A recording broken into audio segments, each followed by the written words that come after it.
Assalamualaikum warahmatullahi wabarakatuh. Hai anak-anak, bagaimana kabar kalian hari ini? Semoga tetap sehat dan semangat. Sebelum ini, jangan lupa subscribe channel ini.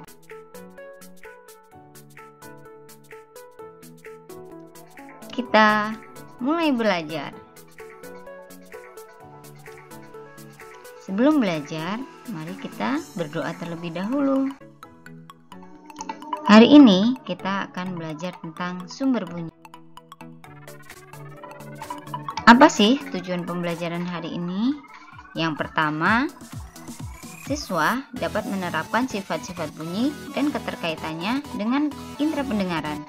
Yang kedua, siswa mampu menyajikan laporan hasil percobaan tentang sifat-sifat bunyi.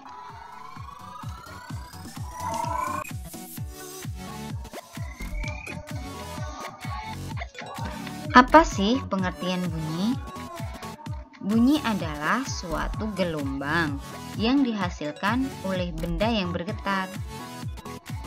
Bunyi merupakan salah satu bentuk gelombang longitudinal. Kenapa? Karena arah gelombang sama dengan arah getaran. Setiap benda yang bergetar atau digetarkan menghasilkan bunyi. Benda yang menghasilkan bunyi disebut sumber bunyi. Contohnya alat musik atau drum yang dipukul. Alat musik adalah salah satu sumber bunyi. Bunyi pada berbagai alat musik dihasilkan dengan cara yang berbeda-beda. Contohnya, gitar agar bisa berbunyi maka harus dipetik. Seruling akan berbunyi saat ditiup.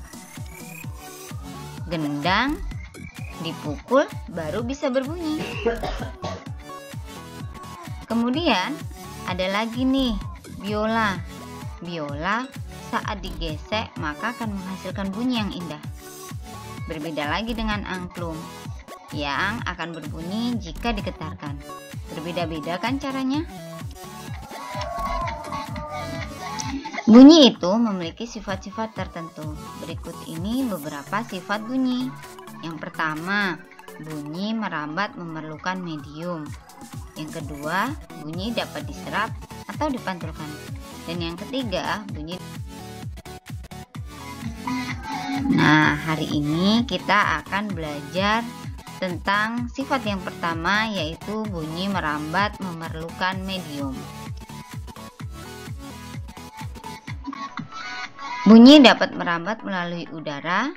Contohnya, kalian dapat mendengar bunyi bel walaupun letak bel itu agak jauh dari kalian. Kemudian, bunyi juga bisa merambat melalui zat cair. Nanti kita bisa melakukan percobaan tentang ini.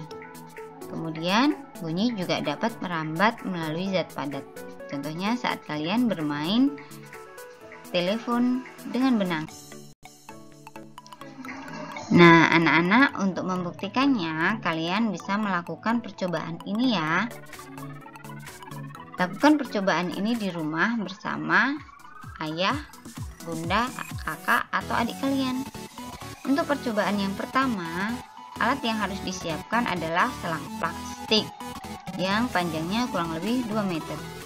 Langkah kerjanya, yang pertama, pegang salah satu ujung selang dan meminta adik atau kakak memegang ujung lainnya. Dekatkan ujung selang ke telinga. Kemudian minta kakak atau adik berbicara melalui ujung selang yang ia pegang. Dengarkan dan catat apa yang ia sampaikan. Jadikan hasilnya kepada kakak atau adik untuk diperiksa apakah itu betul yang dia katakan. Untuk percobaan yang kedua, yang pertama, siapkan gelas plastik 4 buah, kemudian benang kasur dan paku. Langkah-langkah percobaannya, yang pertama, buatlah satu lubang kecil dengan ujung paku di tengah dasar gelas plastik. Potonglah tali kasur sepanjang 2-3 meter. Masukkan benang ke dalam gelas plastik melalui lubang kecil. Kemudian buatlah simpul agar tidak lepas. Berbicaralah dengan kakak atau adik melalui telepon gelas plastik. Kemudian sekarang coba lepaskan benang dari gelas plastik. Berbicaralah dengan kakak atau adik melalui telepon gelas plastik tanpa benang. Dengarkan dan catat apa yang ia sampaikan. Berikan hasilnya kepada kakak atau adik untuk diperiksa. Percobaan ketiga adalah alat dan bahan yang harus disiapkan. Yang pertama, ember besar, kedua air, ketiga batu koral, keempat corong kecil. Jika tidak ada batu koral, batu yang ada aja juga bisa kok. Langkah pengerjaannya yaitu isi ember dengan air hingga penuh. Kemudian masukkan corong ke dalam ember hingga bagian bawahnya terendam. Usahakan corong tidak menempel pada ember. Minta bantuan ayah, bunda, atau saudara mengetuk salah satu sisi ember dengan menggunakan batu secara perlahan. Sementara itu, dekatkan telingamu pada bagian atas corong. Dengarkan dan catat hasilnya.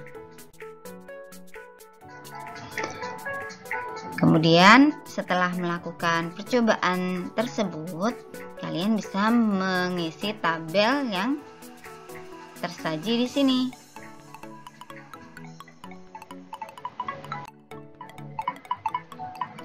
Kemudian dari salah satu percobaan yang kalian lakukan, coba kalian buat laporan percobaannya ya. Laporan percobaan berisi yang pertama nama percobaannya, kemudian tujuan percobaan, yang ketiga alat dan bahan, yang keempat langkah kerja, kelima hasil percobaan, dan yang terakhir adalah kesimpulan.